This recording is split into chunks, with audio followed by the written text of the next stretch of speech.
Hari Om, Bhagavad Gita, chapter 14, verse 1. Gunatraya Vibhaga Yoga. Verse 1. Shri Bhagavanu Vacham Param Bhuya Pravakshyami Jnananam Jnanamuttamam Yajñatva Munayas Sarve Param Siddhimido Gadaha. Bhagavan in this verse says, I shall again tell you the highest knowledge, the most exalted knowledge among the knowledges. The Munis, having known this knowledge, have attained supreme perfection after end of their life. That is what Bhagavan says in this verse. Swami Chinmayananda says, the subject matter deals with gunas, sattva, rajas and tamas, which governs the behavior of man and its effect on the subtle body. Bhagavan declares this knowledge as Uttama knowledge because without a correct understanding of the gunas and without self detection and timely self correction of the mental mechanism, mental equipment, it will be impossible for the seeker to reach his goal, the final goal. I want to add a little bit more on this. In the last chapter, we have seen the example of bulb and electricity. Kshetra Kshetranya Vibhaga Yoga. We saw bulb and electricity as example. What we understood in the last chapter was bulb is Kshetra, that is matter. Electricity is Kshetranya, that is spirit. On the touch of electricity, whatever is there in the bulb, the light comes out. If it is a 0 watt bulb, then to that extent only light will come. 100 watt bulb or 1000 watt bulb, to that capacity, it will emit the light. But throughout its lifetime, a 0 watt bulb can never become a 100 watt or 1000 watt bulb. Similarly, body is matter and Purusha is spirit. This we know. On the touch of Purusha, whatever is there in the body, it comes out. It may be pleasure or pain, whatever it is. Whatever is stored inside comes out. Any intelligent person can immediately find a loophole here because intelligence will work in a perverted way always. So you will find a loophole. Man's nature is always to blame the entire world for his failure. He may take this as an excuse. He may say, Sir, what can I do? I can't do anything else. On the touch of Purusha, whatever is there in the body comes out. An alcoholic may say, what can I do, sir? My mind and intellect equipment is given by God. You agree on that? Because Kshetra is given by God. Then on the touch of Purusha, it compels me to drink the alcohol. What can I do? I can't help it. What is there inside, it comes out. Similarly, a thief may say, a corrupt person or an angry person, he may blame Bhagavan himself for all his acts, whatever good or bad, whatever he is doing, he will say, Sir, I am not doing anything. Whatever is there inside, it is coming out. What can I do? That is what Bhagavan said in Kshetra and Kshetranya Vibhaga Yoga. Bhagavan Krishna, I think, says, yes, everyone comes with his mind and intellect equipment, pre-recorded software or embedded software, whatever you have done in your previous janmas, that is embedded in your mind, it comes out. Agreed. But unlike the 0 watt bulb, which has no power of correcting itself or changing itself into a 100 watt or a 1000 watt bulb, the power of correcting is also given to each individual. But how to correct and when to correct is given only in this chapter. Otherwise, what will happen? A thief or a alcoholic person or a short tempered person or anybody, a corrupt person, he will remain throughout his life a corrupt person or an alcoholic person or a thief or somebody. And next Janma also, because it is continuation of the previous Janma, again, Janma after Janma, you will remain the same.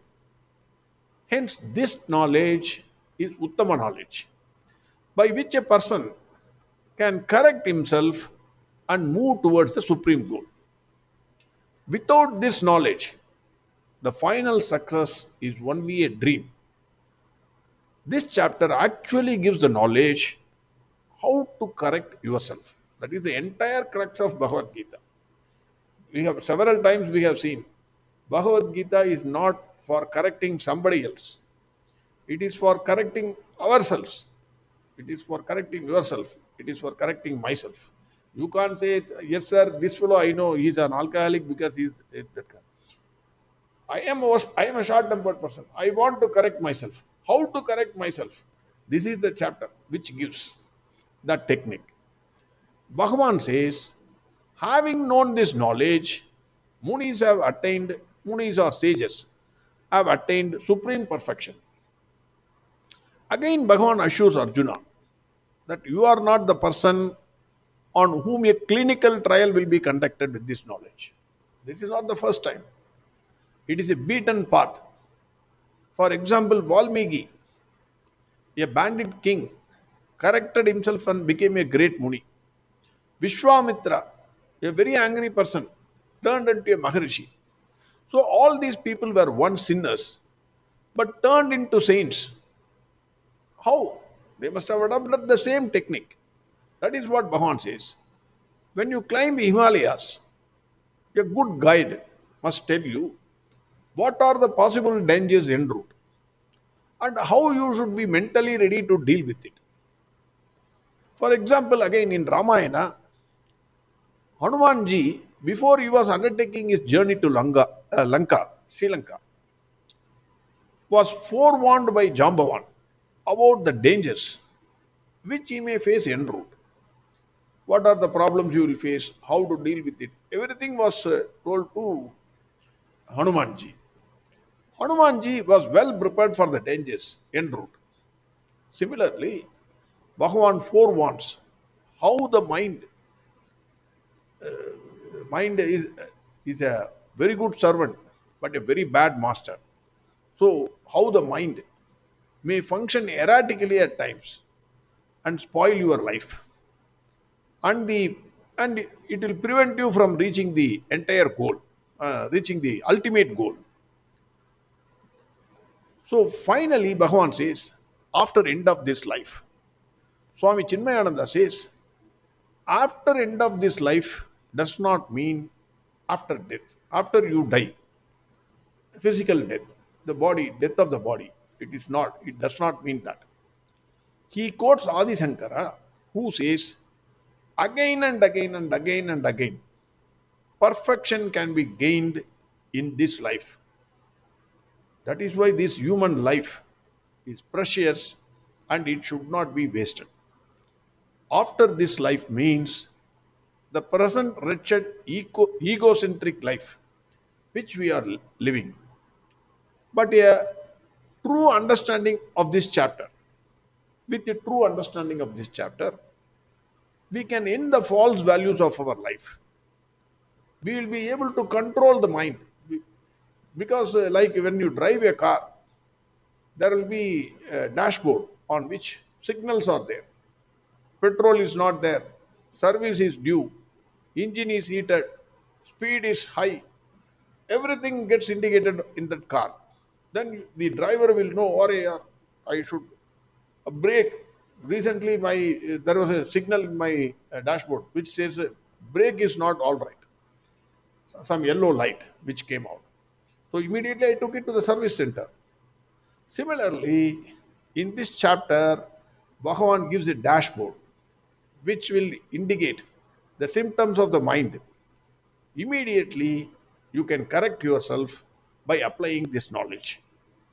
You can emerge as a new person, completely new person in the same life, not in the next Janma, this same life. A sinner, the technique is given so that a sinner turn into a saint, provided he applies these techniques and then corrects himself. That is what Bhagwan is saying in verse 1. Shri Bhagavanuvacha param bhuyah pravakshyami jnananam jnanamuttamam yajñatva munayas sarve param siddhimito gadaha. Next verse we will see tomorrow. Harihom Sarvam Krishnarpanamastu. Narayana Narayana Narayana Narayana Narayana Narayana Narayana Narayana Narayana Narayana Narayana Narayana Narayana Narayana Narayana Narayana Narayana